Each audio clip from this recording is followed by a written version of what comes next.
Question number 16, general entry chapter 11। तो question ये start करने से पहले एक बेसिक टर्म क्लियर करते हैं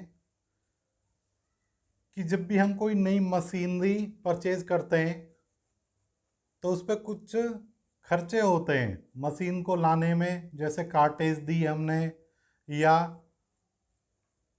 उसको फिट करने के लिए कोई खर्चे दिए। एक 2 लाख की मशीन है,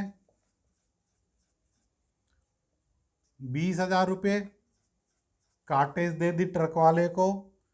फिर इंजीनियर्स आए, उन्होंने फिटिंग की मशीन की, 30,000 रुपये वो ले गए हमसे। टोटल एक्सपेंस मशीन को स्टार्ट करने तक कितने का हो गया? 2,50,000 रुपये का। तो आप ये बताइए, हम क्या कहेंगे कि आज बिजनेस में हमने 2 लाख की मशीन लगाई, 20,000 का भाड़ा दे दिया, 30,000 इंजीनियर को दिए। या ये कहेंगे कि आज हमने एक मशीन लगाई है, कितने की पड़ी हमें? वो 2.5 लाख रुपए की। तो कुल मिला के जब भी हम कोई मशीन परचेज करेंगे, वो मशीन पुरानी हो चाहे नहीं हो, उससे कोई फर्क नहीं पड़ता। हमारे बिजनेस में पहली बार यूज हो रही है, चाहे हमने बाजार से नई मशीन खरीदी है सेकंड हैंड, तो वो टर्म्स भी क्लियर कर रहा हूँ मैं। तो उसको जब बिजनेस में हम यूज़ करते हैं, जब तक इंस्टॉल नहीं हो जाती, जब तक कि जितने भी खर्चे होते हैं वो सारे मशीन की वैल्यू में डेबिट किए जाते हैं। अब कोई मशीन चल रही है, वही मशीन 6 महीने बाद उसमें कोई कमी आ जाती है, मशीन काम करना बंद कर देती है, वही इंजीनियर आते हैं और वो दोबारा उस मशीन को सही करके जाते हैं। तो हम क्या कहेंगे? आज एक खर्चा हो गया यार, मशीन में थोड़ी प्रॉब्लम आ गई थी, 20,000 इंजीनियर आया, 20,000 रुपये लेके चला गया। तो हम ये नहीं कहेंगे कि 20,000 की हमने मशीन और परचेज कर ली। क्लियर? तो जो पुरानी मशीन पहले से यूज हो रही है, बिजनेस के अंदर एसेट्स यूज हो रही हैं, उनकी कोई रिपेयर मेंटेनेंस होती है तो वो रिपेयर खर्चे में बुक होते हैं, रिपेयर्स एंड मेंटेनेंस अकाउंट में।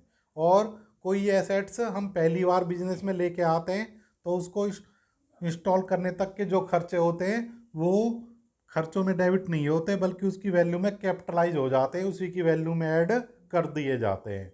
ऐसे ही हम कोई बिल्डिंग बनाते हैं, हमने कोई कमरा बनाया, तो हम क्या कहेंगे कि 20,000 की ईंट आ गई, 10,000 का डस्ट मटेरियल आ गया, 20,000 लेबर वाले ले गए। हम क्या कहेंगे कि हमने एक कमरा बनाया, टोटल खर्चा बता देंगे, 2 लाख रुपए लग गए, तो बिल्डिंग अकाउंट डेबिट हो जाएगी 2 लाख रुपए से। और ऐसे ही यदि बिल्डिंग बनी बनाई है, बाद में कोई छोटी मोटी रिपेयर होती है, तो ये नहीं कहेंगे कि 10,000 रिपेयर पे लगा दिए, छोटी मोटी रिपेयर करनी थी, कि आज हमने 10,000 की बिल्डिंग बना दी। हम क्या कहेंगे? आज एक खर्चा हो गया बिल्डिंग की रिपेयर पे 10,000 रुपये का। तो मेरे हिसाब से टर्म्स क्लियर है। तो अब इसकी एंट्री करते हैं हम क्वेश्चन नंबर 16 की। तो सारी टर्म्स अकाउंट की बिना रट्टाफिकेशन के आपको क्लियर की जाएंगी। तो सारे वीडियो हमारे बात करना, कहीं भी आपको पूरी अकाउंटिंग में रट्टाफिकेशन की जरूरत नहीं पड़ेगी। ये हो गई मशीनरी की बात। अब जो गुड्स पे कार्टेज दी जाती है, गुड्स क्या होती हैं? फिक्स एसेट्स नहीं होती हैं, वो सेल परचेज के लिए खरीदी जाती हैं। तो जो गुड्स के पे भाड़ा लगता है, वो यदि परचेज पे दिया है हमने भाड़ा तो कार्टेज इनवर्ड होता है, और सेल पे दिया है तो कार्टेज आउटवर्ड, वो अलग अकाउंट में डेबिट होता है, वो गुड्स की वैल्यू में ऐड नहीं होता है। Purchase goods for cash 10,000 and spent those on their carries.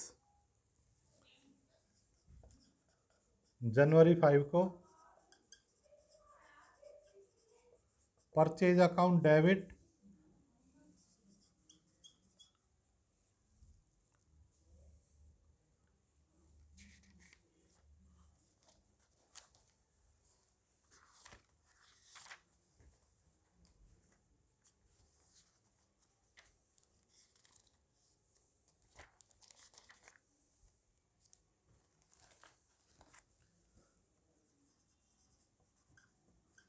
Cartridge भी कह सकते हो और carriage inwards account debit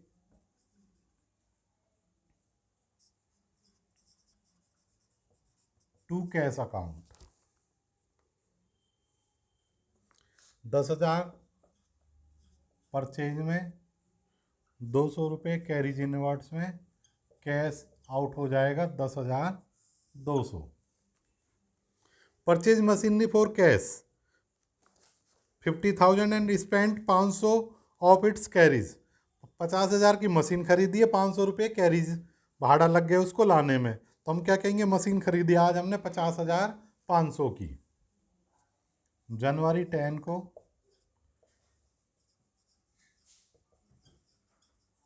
machinery account debit to cash account, तो 50,000 प्लस कैरीज के 50,500। नरेशन में लिख देंगे machinery purchase and carriage paid in cash. जनवरी 15 को paid 20,000 for cement, 10,000 for timber, 5,000 for wages for the construction of building. तो हम सारा खर्चा किस में डेबिट करेंगे, बिल्डिंग अकाउंट में। Building account debit to cash account 35,000। Narration में मेंशन कर देंगे cash paid for cement, timber and wages.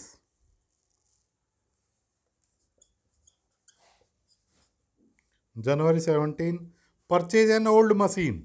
Old machine कोई पुराना जनरेटर हो सकता है, सेकेंड हैंड मशीन हो सकती है। ₹420,000 and spend 2,500 on immediate repair, और 2,500 उसकी रिपेयर पे खर्च कर दिए। तो मशीनरी पहली बार यूज हो रही है हमारे बिजनेस में, हमारे लिए मशीनरी है, चाहे वो सेकेंड हैंड हो या न्यू हो। तो हमेशा लेजर कौन सा डेबिट होता है, मशीनरी अकाउंट। ये नहीं है सेकेंड हैंड मशीन के लिए सेकेंड हैंड मशीनरी लेजर खोलेंगे, मशीनरी अकाउंट डेबिट। और उसकी रिपेयर का खर्चा भी हम क्या कहेंगे कि एक मशीन खरीद के लाए, 20,000 की मशीन थी, 2,500 उस पर रिपेयर पे हो गए, तो हम क्या कहेंगे 22,500 की मशीन खरीदी है हमने आज। तो ये मशीन की वैल्यू में डेबिट हो जाएगा, total amount 22,500 to cash account. अब डिफरेंस समझना, यदि ये 2,500 रुपये मशीन ऑलरेडी बिजनेस में यूज हो रही है उसके रिपेयर के लिए दिए होते, तो ये मशीन में डेबिट नहीं होते। कहाँ डेबिट होते हैं, रिपेयर अकाउंट में। Repair account debit to cash account.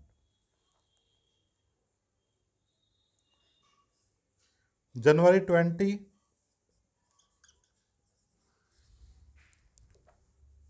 Paid 500 for repair of some other machinery. कोई और पुरानी मशीन जो पहले से यूज हो रही है, 500 रुपये उसकी रिपेयर पर दिए, आ गया पॉइंट वही। तो अब मशीन में डेबिट नहीं करने, repair account debit to cash account. Narration में लिखेंगे cash paid for repair of machinery 500। तो क्लियर, कंसेप्ट क्लियर। दोबारा से एक बार हम शॉर्ट में समझा देते हैं कि मशीन सेकंड हैंड खरीदो, न्यू मशीन जब तक इंस्टॉल नहीं होती है, सारे खर्चे जितने भी होंगे उसकी वैल्यू में ऐड करके डेबिट कर देंगे। फिक्स एसेट्स कोई भी हो, उसके बिजनेस में फर्स्ट टाइम यूज हो रही है, फर्स्ट टाइम सारे खर्चे उसी की वैल्यू में ऐड कर देते हैं। उसके बाद यदि कोई ऑलरेडी इंस्टॉल मशीन है या बिल्डिंग है, उसकी रिपेयर पे खर्चे होते हैं, वो एसेट्स की वैल्यू में डेबिट नहीं होते हैं, वो रिपेयर अकाउंट में डेबिट होते हैं। और जो गुड्स है, परचेज सेल है, इसका जो किराया दिया जाता है, भाड़ा दिया जाता है, वो कैरीज इनवर्ड्स या कैरीज आउटवर्ड्स में डेबिट क्रेडिट किया जाता है। धन्यवाद। सॉल्यूशन हमारे पसंद आ रहे हैं, लाइक करना, वीडियो को शेयर करना फ्रेंड्स में, और चैनल को सब्सक्राइब करना। मिलते हैं।